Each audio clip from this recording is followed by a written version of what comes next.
另外，这架车祸意外，同款嘛是真无张持，昨仔来发生。昨昏尾仔5点半，台北市吉林国小门口口发生这架车祸，一架机动车强强抓袂牢，弄去人行道。学校收水教练拄啊好行倒出来，互伊弄着，本来已经无喘气，急救了后，正边骹腿切掉，命才捡倒转来。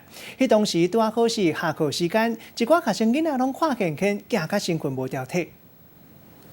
一台客运车驶到路口，毋但无放慢，佮颠倒吹油门，为人行道冲过去，尾也弄着停伫路边的14台机车，佮一个50岁拄下课的社团游水教练。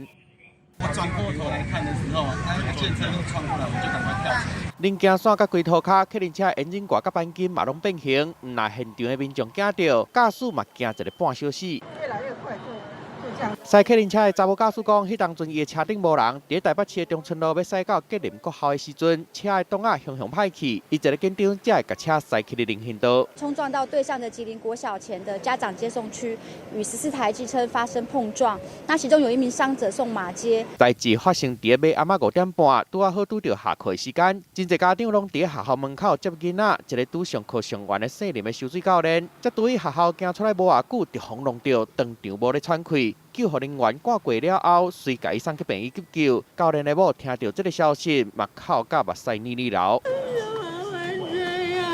虽望经过病院的急救，姓林的教练有救回来，毋过正骹爱切掉。迄个弄着人的查某驾驶，尾也按业务过失，当伤害罪，移送法办。记者综合报道。